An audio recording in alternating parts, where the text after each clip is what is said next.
visiones proféticas. Muchas gracias. Video. Bueno, lo último que vimos la vez pasada fue Apocalipsis 1:16, ¿es correcto? Ah, no, y Apocalipsis 1:12 y 13. ¿Sí fue eso lo último que vimos? Hebreos 12:26. Hebreos 12:26.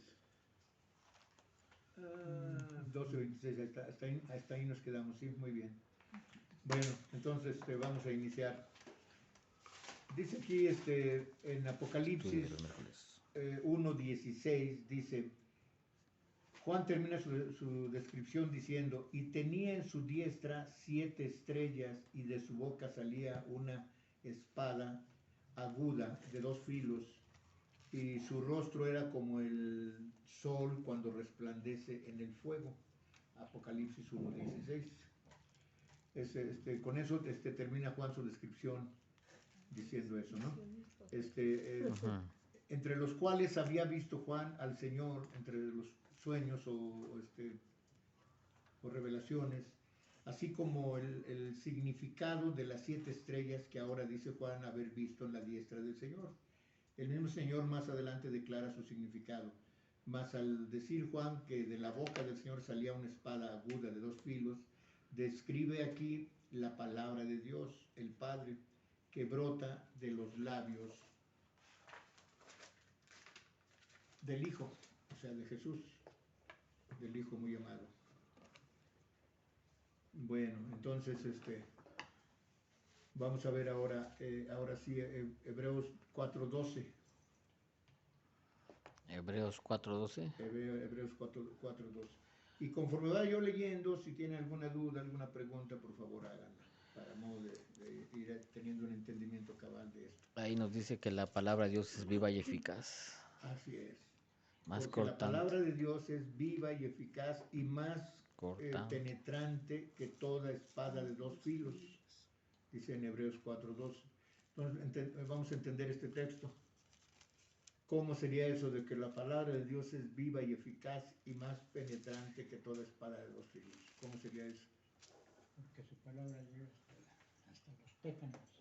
Es como Eso dice el texto. Es como el ancla del barco que llega hasta las profundidades. Sí, lo que tratamos es de hacer hermenéutica del texto. O sea, tratamos de interpretar el texto. Porque sí, eso dice el texto, ¿no? Que llega hasta los tuétanos. Pero ¿qué significa eso? ¿Cómo lo aplicaríamos a nuestra vida cristiana? Que la palabra de Dios es la que nos confronta a veces, que escuchamos un mensaje y caray, ya está, sabe que me conoce lo que estoy haciendo, pero no, es la palabra de Dios la que nos está hablando. Y es la que nos vivifica. Muy bien, bueno, dice que penetra, ¿sí? Podríamos tocar aquí un texto donde dice Jesús, heme aquí, yo toco a la puerta. Porque si tú no permites que esa palabra penetre en tu corazón, no la vas a aprender. Es cuando entra. Exacto. Cuando tú le permites a ese caballero que es Jesús, cuando él dice, heme aquí, yo toco a la puerta, si alguien abre, entro y ceno con él. Si no, sigo mi camino. Entonces, si tú le abres la puerta de tu corazón, él entra, penetra la palabra en ti. Pero si tú te opones, pones barreras, como muchos, ¿no? Que se les dice, no, mira, el cuarto mandamiento es que es el sábado. No, es el domingo. Tú estás poniendo tu barrera. Sí. Que el primer mandamiento, que todos dicen lo mismo que dijeron ahí, que es el de amarás a tu Dios de todo tu corazón, de toda tu mente, de todo tu ser. En efecto es el primero más importante de todos, pero no está dentro de los 10. ¿Sí? Ese es un punto importante. Y todos lo han tomado porque la Iglesia Católica lo puso de moda, por decirlo de esa manera, ¿no? Para ignorar los demás mandamientos, ¿no? Pero a Jesús cuando le preguntan, Señor, ¿cuál es el mandamiento más grande de la ley? Dice, el mandamiento más grande de la ley es amarás a tu Dios de todo tu corazón, de toda tu mente, de todo tu ser. Y Jesús menciona uno segundo similar. No dice que está dentro de los 10, dice el segundo similar, amarás a tu prójimo como a ti mismo. Ya hoy en día las denominaciones dicen que ya nada más hay esos dos. Que nada más amarás a tu Dios y amarás a tu prójimo y con eso ya, los demás ya no sirven. Eso dicen las denominaciones. Y se basan con lo que dijo, en esos dos se encierra los profetas. Ahora un punto importante. no existía entonces el nuevo mandamiento, el Nuevo Testamento. Por eso dicen, esos dos mandamientos se encierra toda la ley y los profetas, que era el Antiguo Testamento. ¿Sí? Exactamente. En esas, ¿por qué? Igual, ¿por qué el cuarto mandamiento empieza diciendo, acuérdate del día de reposo? Porque precisamente eso tenía que ver con los judíos. Lo primero que le dio Dios a Moisés fueron las tablas de los 10 mandamientos. Antes de darle los otros 603 estatutos y decretos, le da los 10 mandamientos. Porque esos 10 mandamientos siguen vigentes tanto para el Antiguo como para el Nuevo Testamento. Pero muchos pisotean la palabra de Dios y dicen que ya nomás hay dos: amarás a tu Dios y amarás a tu prójimo. Eso es bueno, amar a Dios, por eso es el mandamiento más importante de todos, ¿no? Tienes que amar a Dios si te dices cristiano. Y tienes que amar a tu prójimo, ¿no? También, pero no están dentro de los 10 esos dos mandamientos. Y ahí también habla Jesús y dice, yo no vine a abrogar la ley ni a los profetas. Exacto. Él vino a cumplir esa ley mosaica, que todavía no existía el nuevo pacto y la nueva alianza. Todavía no ejecutaba Jesús. ¿Cuándo fue que Jesús instituyó la nueva alianza y el nuevo pacto? En la cena. En la cena del Señor, exactamente. El día 14 del mes de Nisan. En el mes de Aviv. Exactamente. Que es cuando se debe de llevar a cabo la cena. Pero en donde quiera que he preguntado, la llevan a cabo cada mes, cada 2 meses, cada medio año, a veces cada semana. Como dijo el pastor que nos invitó, que cada 2 años, ¿no? Exactamente, cada 2 años. Y que dice que no hay fecha para la cena. Claro que sí la hay. Es el 14 de Nisan. Así es. Es entre abril y junio. Porque en ese mismo día... Marzo y abril, ¿no? Entonces, Marzo y abril. Y luego coincide con la Iglesia Católica. A veces. En ese mismo día, Dios come la Pascua e instituye la cena. Bueno, ahorita que decía. Una pregunta, perdón que lo interrumpa. Decían las hermanas ahorita que no era válido, cuando uno está bautizado en una pileta. No. No, yo le hago una pregunta. Si usted tuviera tina de baño en su casa y se baña hoy, ¿se bañaría mañana en la misma agua? Ay, no, ya está. ¿Por qué? Exacto. La Escritura dice, lava tus pecados en la sangre de Cristo. El agua simboliza la sangre de Cristo. Pero si la meten en una pileta y lava usted sus pecados, usted sale, mete en otro y ese otro simbólicamente se lleva sus pecados. Bueno, así fue. Exacto. Por eso debe de ser en un ojo de agua. Donde las aguas corran. No sé si haya leído lo del eunuco, cuando el Espíritu Santo le dice al apóstol Felipe, sube a esa carreta y háblale al eunuco. Vamos y a se pedir sube posada. Felipe y le dice al eunuco, ¿entiendes lo que vas leyendo? Dice, pues ¿cómo entenderlo si no hay quien me lo explique? Y se supone que en el camino, un camino largo, le iba explicando el apóstol Felipe al eunuco. Llegado un momento donde dice el eunuco, dice, he aquí muchas aguas, ¿qué impide que yo sea bautizado? Al decir he aquí muchas aguas, una de dos, o era un río o era el mar, que eran las dos, ¿no? De agua corriente. Y le dijo Felipe, si creyeres en tu corazón que Dios resucitó de los muertos a Jesús y confesares con tus labios que Jesús es el Señor, nada te impide que seas bautizado, pero en aguas corrientes. Por el simbolismo del bautismo. El simbolismo del bautismo es que el bautismo simboliza la muerte y resurrección de Jesús. Cuando a ti te sumergen en el agua, muere lo que la Iglesia Católica dice el yo pecador. O sea, muere la antigua persona. Te levantan del agua y entonces eres una nueva persona en Cristo. Eso es bíblico. O sea, igual muchos preguntan, ¿en qué nombre te bautizaron? Sí. No, pues también el nombre de Jesús. No, pues a mí me bautizaron en agua y espíritu. No, dice la Escritura, un Señor, una fe y un bautismo. A mí me dijeron en el nombre de Yeshua. Sí, son derivados de Dios. Sí, son derivados del judaísmo mesiánico. Pero bueno, miren, por ejemplo, dice en Mateo 28, 18 al 20.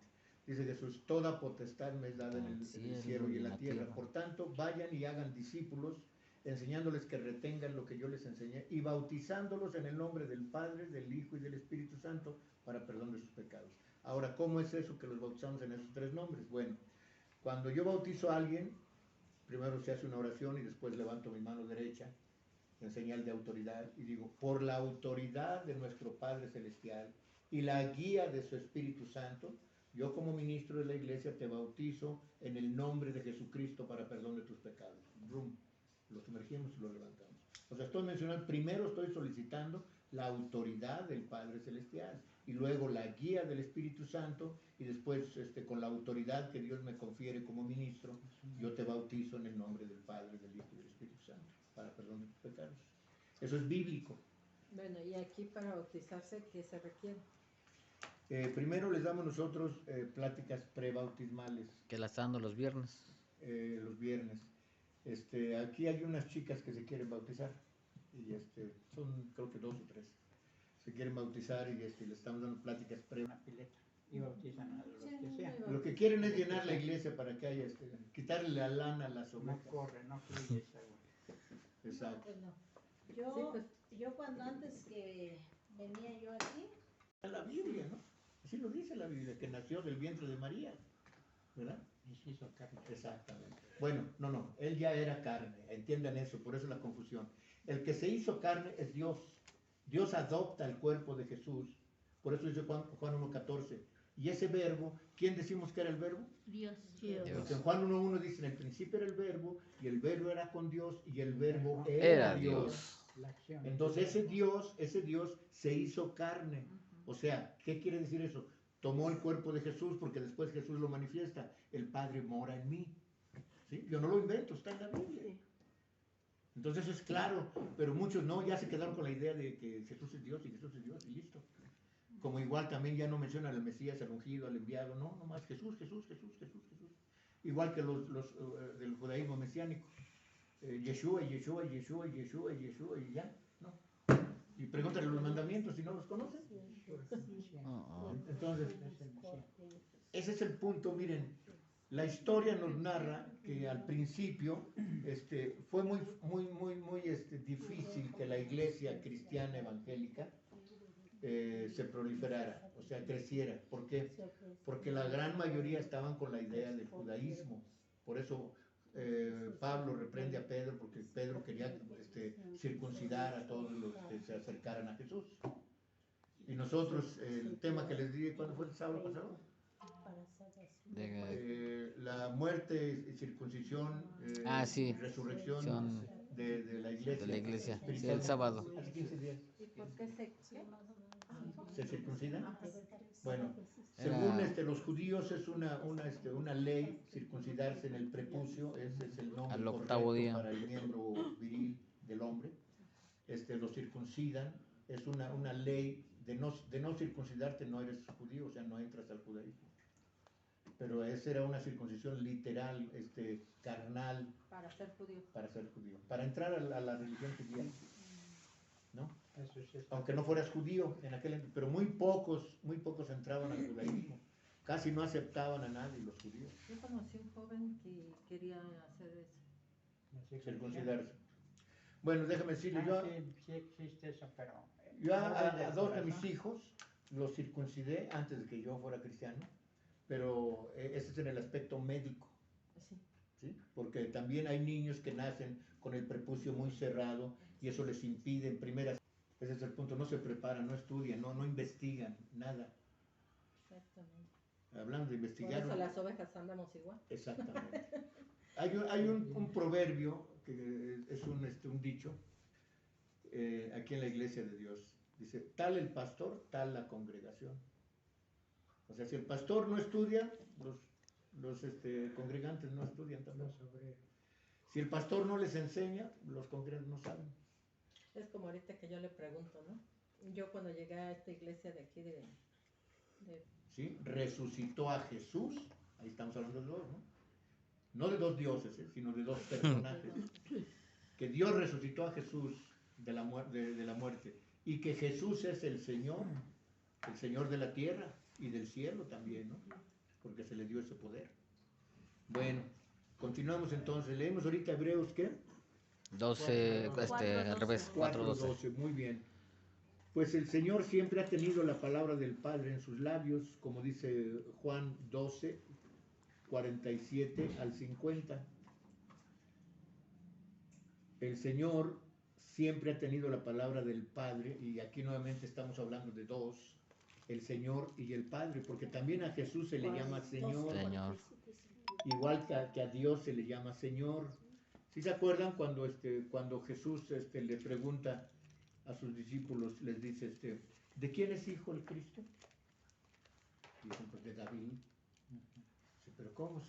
Si David dice, dijo el Señor a mi Señor, ahí está hablando de dos, ¿no? Dijo el Señor a mi Señor.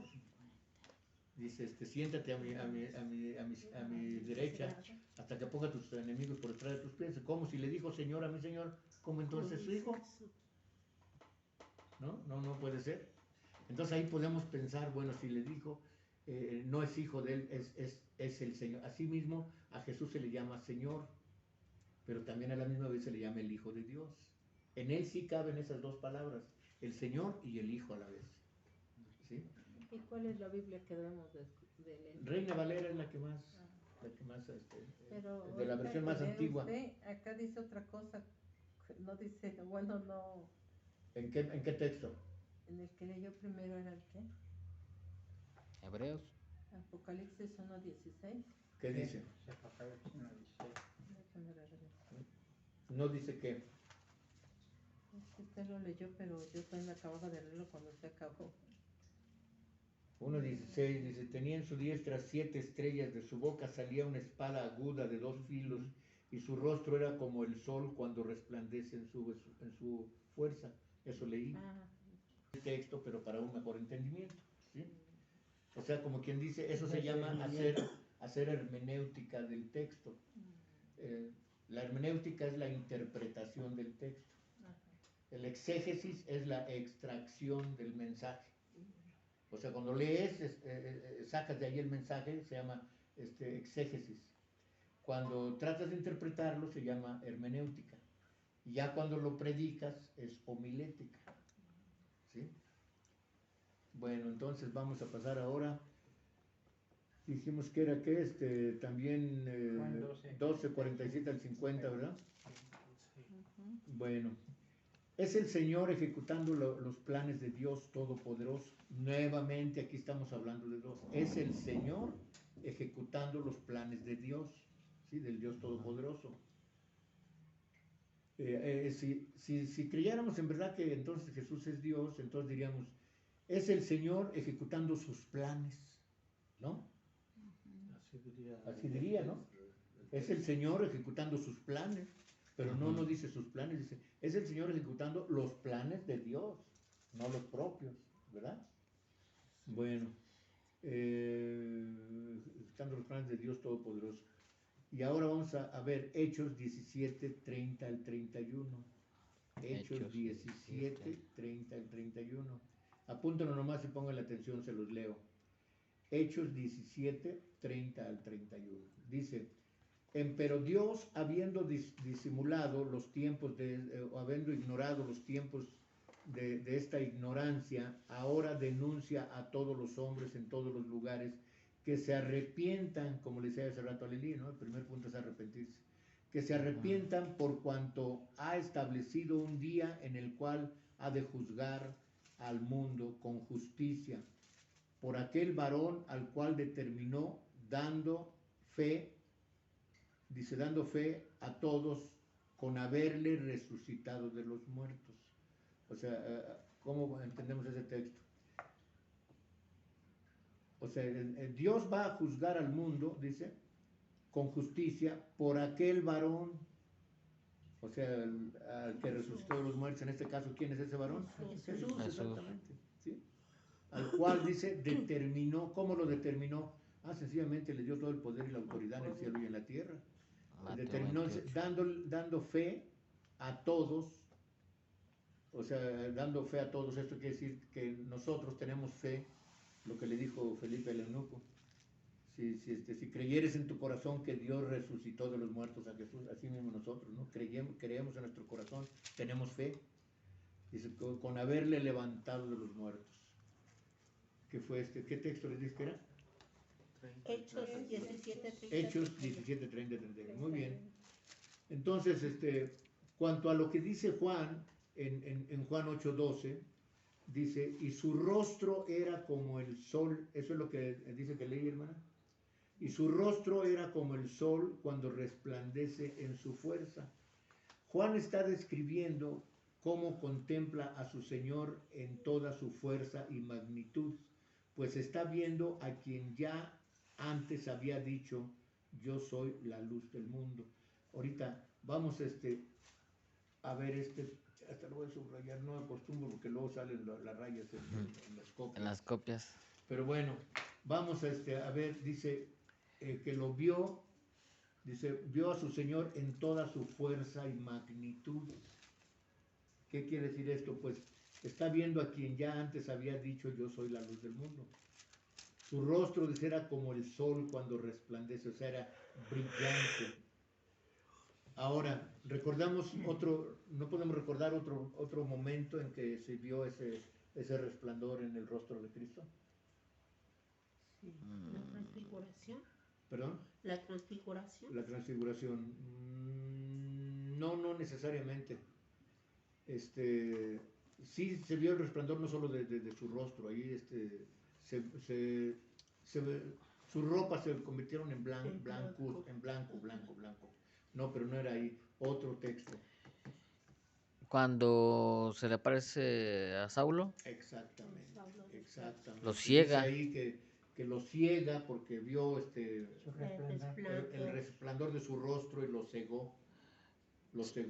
Entonces, es como Juan lo ve en las visiones que el ángel de Dios le da a Juan. Porque recuerden, es revelación que Dios le dio a su hijo envía a su ángel y su ángel se lo revela a Juan, ¿verdad? Entonces dice que lo vio, ahora imagínense cómo vamos a ver nosotros tanto a Jesús como al Padre, cómo los vamos a ver. Es como cuando Moisés lo veía en su resplandor y Moisés se resplandaba. Sí, también Moisés no vio. Le decían que vio sus él espaldas. fuera, porque si ellos veían, caerían muertos. Sí, por eso Moisés bajó con un velo en la cara, porque el resplandor de su rostro era tan tremendo que no podían verlo. Sí. Pero solo fue el resplandor de la gloria de Dios, no dice ahí que vio a Dios, dice que vio la gloria de Dios, y la gloria de Dios es, la presencia de Dios era tan tremenda que el monte temblaba, se cimbraba el monte y salía humo, o sea, se fundían las rocas ante la presencia de Dios. Se veía la llama. Así es. Entonces vean ustedes, a veces no tenemos ni siquiera una idea de qué Dios tenemos por Padre. Es un Dios lo sabemos que es el Todopoderoso, sí, pero como nuestra mente tiene límites, nuestros 30 centímetros de cerebro tienen límites, no podemos, si supiéramos, por ejemplo, ciencia, como es la astrología, la astronomía, todo aquello, pues ya nuestra mente se ampliaría más, ¿no? Y entonces diríamos, caray. Pero aún así, si Dios fue capaz de poner el sol a la debida distancia de la Tierra y la Luna igual, porque no estaban ahí, cuando Dios los puso, no estaban. Entonces, por eso estaba la Tierra, ¿cómo estaba? Desordenada y vacía. En tinieblas, o sea, todo oscuro, no le resplandecía el sol, ¿por qué? Porque no estaba el sol ahí.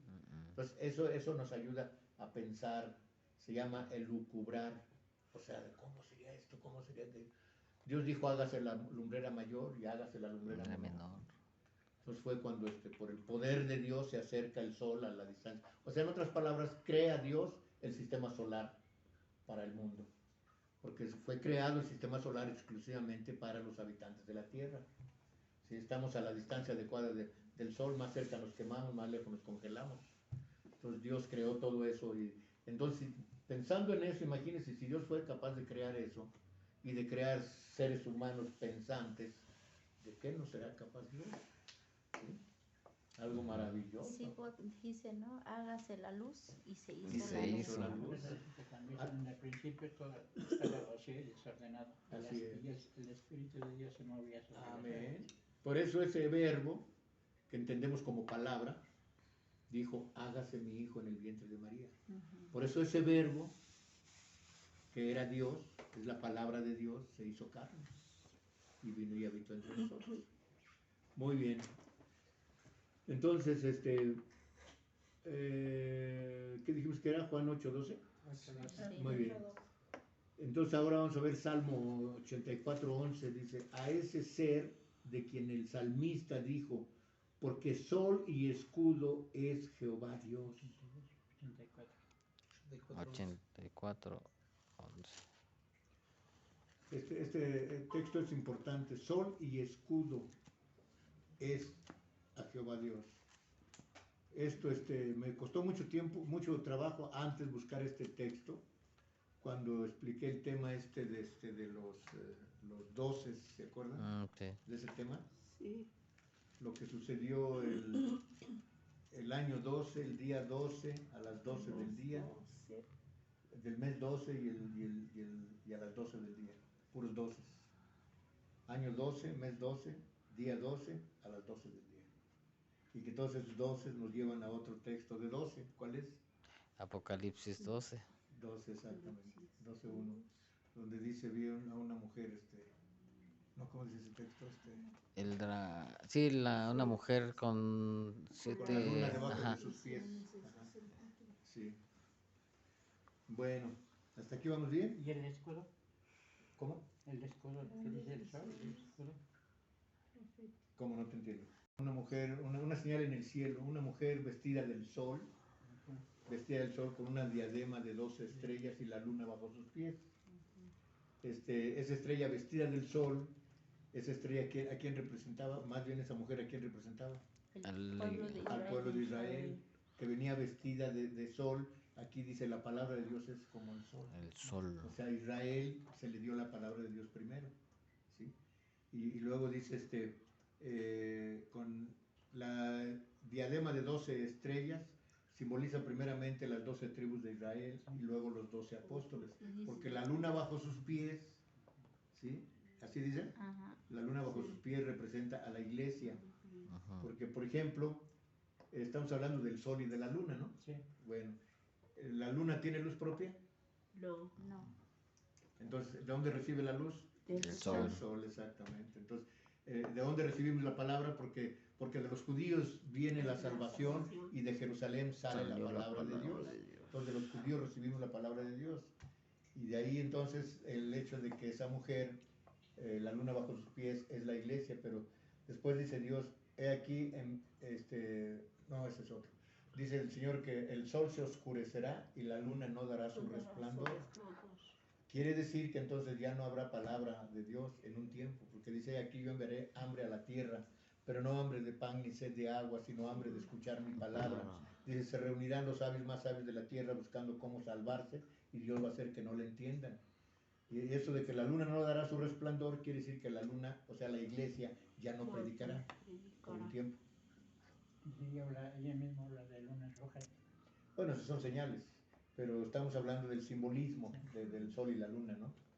Que el sol, basado en este texto, representa al pueblo de Israel, porque de ahí la iglesia recibió, porque todos los profetas tomaron textos del Antiguo Testamento para hacer, perdón, los apóstoles tomaron textos del Antiguo Testamento para escribir el Nuevo Testamento, ¿no? No podían tomarlo de otro lado más que de son las 12 tribus de Israel. Son las 12 tribus de Israel. Representa las 12 tribus de Israel y también los 12 apóstoles. O sea, ahí representa a los dos, al pueblo de Israel y a la iglesia. ¿Sí? Son, ¿cómo les diré? Profecías también, pero que hacemos una buena hermenéutica de esos textos para poderlos entender. Que no se los explican muy a menudo en las iglesias. Bueno, entonces estamos, ¿dónde nos quedamos? Salmo 84:11, ¿verdad? Bueno, entonces dice, esta es la descripción que hace Juan sobre cómo vio y contempló a nuestro Señor Jesucristo, aquel que antes le había dicho que quedara hasta que Él viniera. Ahora, aquí en este punto sí podemos decir que sí, Juan observó al Señor Jesucristo ya una vez resucitado y glorificado, porque entonces ya existía Jesús, ¿sí? Pero no podemos pensar que Jesús el hombre existiera antes de la fundación del mundo. Digo, tampoco puedo decir que Dios no puede hacer eso, claro que Dios puede hacer eso y más, ¿no? No que Dios no pudiera, sino que por lógica, dentro de la lógica, no hay hombre que haya existido antes de la fundación del mundo. De hecho, no ha habido hombre que dure 1000 años. Ni aún el más longevo. Exacto. Entonces, ¿por qué Jesús menciona que cuando Él venga llorarán como si llora por el Hijo unigénito y se afligirán como si afligen por el Hijo primogénito? Está mencionando los dos. Porque el que dio a conocer al Padre, ¿quién es? El unigénito. Lo dice la Biblia. Entonces, el que descendió del cielo, el que estaba en el seno del Padre, era el unigénito, no el primogénito. Por eso Jesús menciona a los dos. ¿Sí? Pero eso hay que entender. Dios creó en su mente, en su corazón, digamos, ¿no? al Hijo unigénito. O sea, hablaba con su otro yo, porque el unigénito es parte o esencia del mismo Dios, es como su espíritu. Su espíritu es parte del mismo Dios, es la fuerza que emana de Dios, ese es su Espíritu Santo. Así que el unigénito era también parte de Dios mismo, porque estaba en el corazón de Dios, en el seno de Dios. Y ya Dios había determinado, antes que existiera el mundo, antes que existiera Jesús, antes que existieran los seres humanos, ya Dios había pensado en su mente de ese unigénito Hijo de Dios, porque era esencia, no era alguien con cuerpo, era una esencia como es el Espíritu. Y lo pensó así y lo plasma en Adán. Por eso Dios determinó que el cuerpo humano fuera de esa manera. Con dos piernas, dos cabezas, dos brazos, dos cabezas. Dos cabezas, Entonces, Dios, por eso es que se le llama a Adán el tipo y a Jesús el antitipo. ¿Sí? Bueno, ¿hasta aquí vamos bien? Sí. Perfecto. Entonces vamos a ver ahora Apocalipsis 1:19, que es la origen y la descripción de este libro. Apocalipsis 1:19. Apocalipsis 1:19. Después de identificársele al Señor, el Señor le ordena a Juan lo siguiente. Dice en Apocalipsis 1:19. Dice, escribe las cosas que has visto y las que son y las que han de ser después de estas. O sea, ¿cuál fue la orden ahí? Que describa. Que escriba. Escribe. ¿Dice escriba o describa? Escribe, dice. Así es. Entonces quiere decir que la orden de Dios era, exacto, escribe lo que está pasando ahorita y lo que va a pasar después. ¿Sí? O sea, lo que estaba pasando en ese entonces, ¿qué era? ¿Por qué estaba Juan en la isla de Patmos? Está preso. La persecución de la iglesia. Y se escribe lo que está pasando y lo que va a pasar. ¿Sí? ¿Qué será? Por eso es que ahí Juan escribe los 7 mensajes a las 7 iglesias. ¿Saben qué? Pónganse a usarlos porque si esta iglesia es esto y esta iglesia es esto y esta iglesia es esto. Dices, tú dices que estás muerta pero vives, ¿no? Y yo conozco tus obras, sé que has hecho esto y esto bien, pero tengo contra ti que has dejado tu primer amor. Levántate. ¿Cuál es la primera palabra después de eso? Arrepiéntete. Exactamente. Arrepiéntete y mira de dónde has caído. Levántate. O si ya no, es tu dice, primera vendré y obra. quitaré tu nombre del libro de la vida. Te voy a borrar del libro si no te arrepientes, si no ves de dónde has caído. Todavía Dios da Esa oportunidad. Así es. Dios es infinitamente grande en misericordia, lo dice la palabra de Dios, ¿no? Es tardo para la ira, pero infinitamente grande en misericordia. Nada más que los seres humanos, por eso dice Dios que Él se burlará y se reirá de aquellos que creen burlarse de Dios, ¿no? Si yo al final de los tiempos, yo me reiré de ti, yo me burlaré de ti. Cuando te venga lo que no quieres que te venga. ¿Cuál es lo que no quieres que te venga? El juicio de Dios. El juicio de Dios. La ira. Así es. Entonces, pues todo eso. Dice bien en Apocalipsis 2, ¿no? ¿Perdón? Apocalipsis 19, ¿no? No, lo que decía de su primer amor y de... Sí, es el mensaje me parece que es Apocalipsis 2, ¿no? a Tiatira. Cuando Sí. dice que se ha olvidado su primer amor. Ajá. Es una de las 7 iglesias. En el capítulo 2 de Apocalipsis. Ay, caray, las chinguillas no me dejan. Bueno, entonces quedamos en que Apocalipsis 1:19, ¿verdad? Muy bien. Entonces, Juan tuvo que escribir en un libro todo cuanto había visto, lo que estaba contemplando y lo que más tarde vería. Esta es la razón por la cual nos inclinamos por la escuela histórica. ¿Saben a qué se refiere eso? La escuela histórica. No. El método que debemos de usar para interpretar las profecías. Porque ya les había planteado los 4 o 5 métodos, ¿verdad? Que es pasado, que es pretérito, el pasado, el futuro, el presente y el histórico. Entonces, el sistema que debemos de usar para interpretar las profecías es el histórico. Así es. ¿Por qué? Historia de la Biblia. Exacto, porque la Biblia es un libro histórico, ¿sí? Muy bien.